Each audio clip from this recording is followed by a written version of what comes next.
Hello everyone, welcome back to my channel. কেমন আছো সবাই? আশা করছি সবাই ভালো আছো।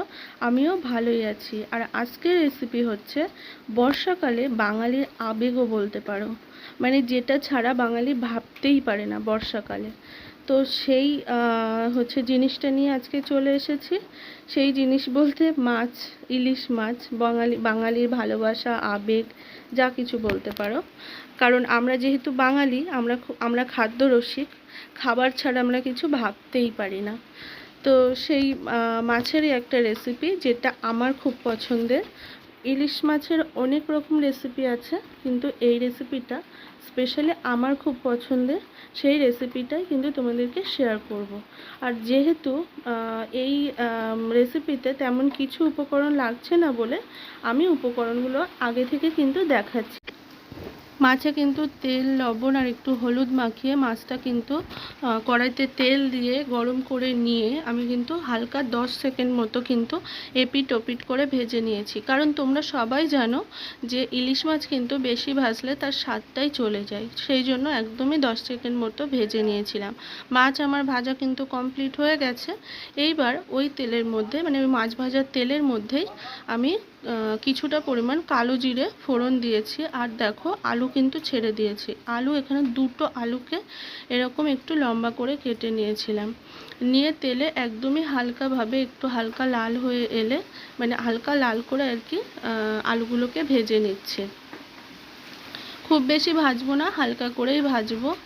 আর হচ্ছে খুব কম উপকরণে এবং খুব কম সময়ে এই রেসিপিটা কিন্তু রেডি হয়ে যায়। মানে যাদের হাতে সময় একদমই কম থাকে তারা এই রেসিপি, মানে এইভাবে কিন্তু ইলিশ মাছ রান্না করে দেখতে পারো, একদমই অল্প সময়ে কিন্তু হয়ে যায়। আর দেখো আলুগুলো কিন্তু ভাজা হয়ে গেছিলো। এবার একটা বেগুনকেও ঠিক আলুটা যেমন করে কেটেছি ঠিক সেইভাবে বেগুনটাও কিন্তু একটু লম্বা করে কেটে নিয়েছিলাম। নিয়ে দেখো তেলে কিন্তু ভালোভাবে নেড়ে চেড়ে দিচ্ছি। আর কটা কিন্তু কাঁচা লঙ্কা দেব। কটা কাঁচা লঙ্কা দিয়েও আমি কিন্তু তেলের মধ্যে আবারও ভালোভাবে নেড়ে চেড়ে কিন্তু দেব।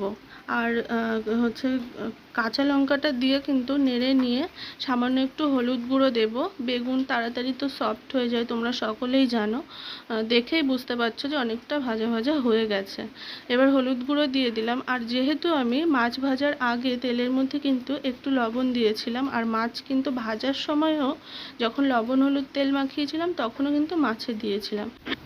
পরে যদি আমার মনে হয় যে না আর একটু লবণের প্রয়োজন আছে, তখন কিন্তু আমি আবার লবণ দিয়ে দেবো। তো দেখো হচ্ছে আমি কিন্তু বেগুন আলুটা ভাজা হয়ে গেলে ওর মধ্যে কিন্তু একটু উষ্ণ গরম জল দিয়েছিলাম। আর জলটা যখন একটু ফুটে উঠেছিল মাছগুলো কিন্তু জলের মধ্যে ছেড়ে দিয়েছি।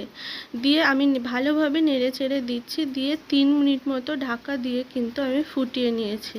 আর এই রকম এসেছে। আর ইলিশ মাছ মানে একটু কাঁচা তেলের ফ্লেভার থাকবে না তাই কখনো হয়? আর ইলিশ মাছ এমনিতেই খুবই টেস্টি, আমরা সকলেই জানি।